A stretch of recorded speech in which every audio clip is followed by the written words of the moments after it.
And with respect to your first question concerning the limited strike, I think there is no limited strike. An act of aggression would be regarded as an act of aggression, period.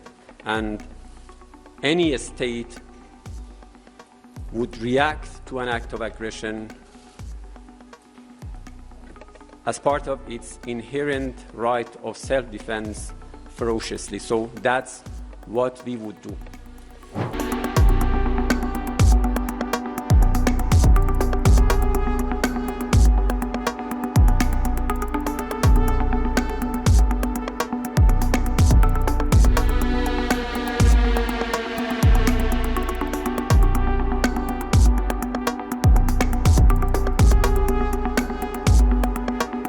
A direct message from Tehran. Iran's foreign ministry spokesman Ismail Bakai has declared that any U.S. attack, even a limited strike, would be considered an act of aggression. His remarks come after President Donald Trump said he was considering possible limited military action. Tehran's position is clear. Any strike, no matter how calibrated, would trigger a response. At the same time, reports suggest multiple countries have advised their citizens to leave Iran amid fears of possible U.S. strikes in the coming days. While there has been no formal announcement of imminent action, the advisory signals growing international concern that tensions could tip into open confrontation. Satellite images now reveal what analysts describe as a significant shift in Iran's air defense posture. Fresh imagery indicates that Iran has redeployed its long-range S-300 PMU-2 air defense systems closer to key strategic zones, including near Tehran and the city of Isfahan. These systems are designed to intercept aircraft and incoming missiles at extended ranges, forming a protective shield over critical infrastructure. The redeployment suggests heightened alert levels. Isfahan, home to important nuclear and military facilities, holds particular strategic value. Reinforcing air defenses there sends a message: Iran is preparing for the possibility of aerial or missile strikes. Meanwhile, attention is turning toward U.S. force posture in the region. RT News claims this is the biggest Pentagon buildup at Iran's door since the 2003 Iraq invasion.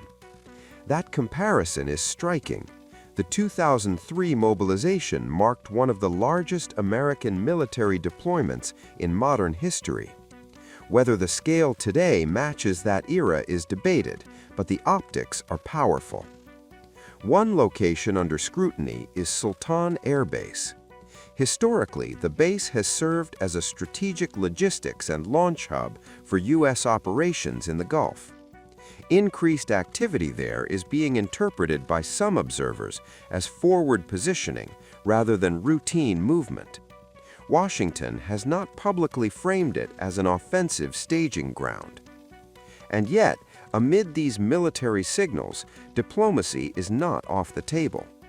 The United States and Iran are scheduled to hold another round of nuclear talks in Geneva on Thursday. Oman's foreign minister, Badr al-Busaidi, has confirmed the meeting. Oman has previously played mediator, hosting indirect negotiations and facilitating dialogue between the two sides. We will not bow our heads in the face of these problems. We will try to bring honor and pride to our country. As long as we are alive and we can breathe, we will sacrifice our lives for our country. By God's grace and strength, we will not lower our heads in the face of these difficulties. Even though the outside world and global powers are unfairly pressing us to submit, we will not bow our heads, just as you, athletes, refused to bow to difficulties. Well, thank you very much, everybody. Thank you very much. And I guess we're going to be asking the press to leave. And that way we're going to talk very candidly and take questions, I think, at the end. It wasn't supposed to be. I just said to Susie, what about questions? Sir, you can do whatever you want. I don't know if she says that to other people that she's represented over the years, but thank you very much for being here. It's a great honor. And the media, thank you. You can leave now. A single word is now driving the Washington-Tehran standoff: capitulated. President Donald Trump, according to his envoy, is curious why Iran hasn't yielded under mounting U.S. pressure. Warships are in position, talks are stalled, and the question hanging in the air: why hasn't Tehran blinked? A revealing admission from Washington.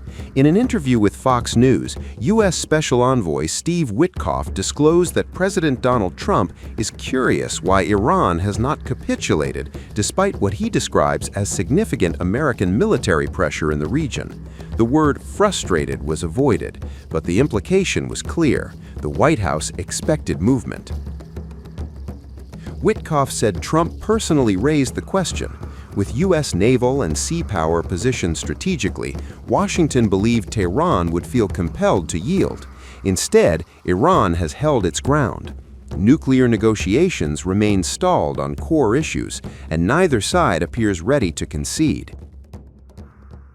According to Witkoff, the U.S. expectation is straightforward. Washington wants Iran to formally declare that it does not seek a nuclear weapon and to present concrete, verifiable steps to prove it. In the absence of that declaration, progress remains frozen. The envoy was careful with his wording. He stopped short of saying the president is frustrated. Instead, he emphasized that Trump believes he has plenty of alternatives. That phrase carries weight. Alternatives could mean diplomatic pressure, economic tools, or something more forceful. Behind the scenes, the military backdrop is impossible to ignore. The U.S. has deployed significant naval assets to the region, projecting power across key waterways. The expectation in Washington: overwhelming force would accelerate compliance. But Tehran's posture suggests a different calculation. Iran has not issued the declaration Washington seeks, nor has it outlined new concessions on its nuclear program. From Tehran's perspective, negotiations continue, but surrender is not on the agenda. The gap between pressure and capitulation remains wide.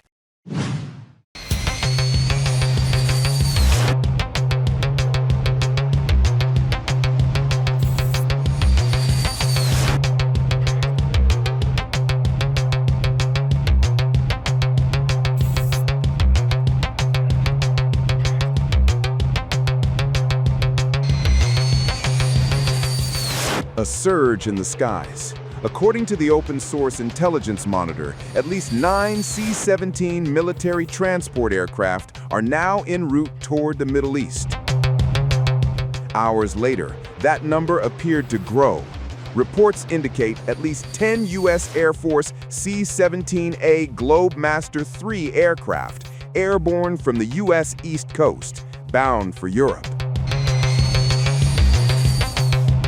Flight tracking data shows many of these aircraft originating from Fort Hood, Texas. The heavy-lift C-17 is designed to transport troops, armored vehicles, missile systems, and air defense platforms across continents in a single hop. When multiple Globemasters launch within hours of each other, it signals movement at scale. The open-source intelligence monitor describes the flow as endless weapons and equipment now being sent toward the region.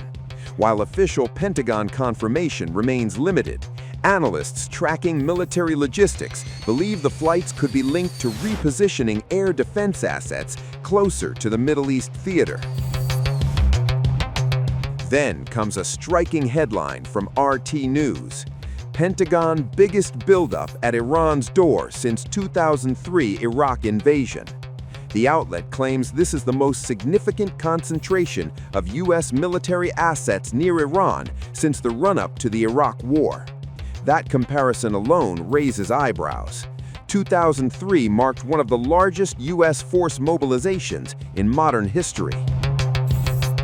One location drawing attention is Sultan Air Base. According to RT News, it is the last time such a Pentagon mass was seen at the facility. Historically, Sultan Air Base has served as a strategic launch and logistics hub for U.S. operations in the Gulf region. Increased activity there suggests forward positioning, not routine training. So, what might be moving? The C-17 can carry Patriot missile batteries, counter-drone systems, radar platforms, and rapid response troops. If air defense assets are indeed being deployed, that would point to preparations aimed at shielding bases and allies from potential missile or drone threats. A narrow diplomatic window, a token nuclear compromise, and, on the other end of the spectrum, a strike on Iran's supreme leader. As Washington weighs its next move, President Trump is facing two radically different paths: a limited enrichment deal with Tehran or military options that could redraw the region overnight. Behind closed doors, the Trump administration is weighing starkly different options on Iran.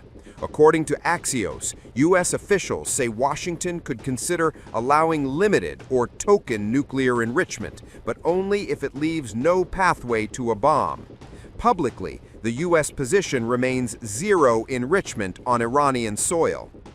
At the same time, President Trump has been presented with military options that go far beyond targeted strikes on nuclear facilities.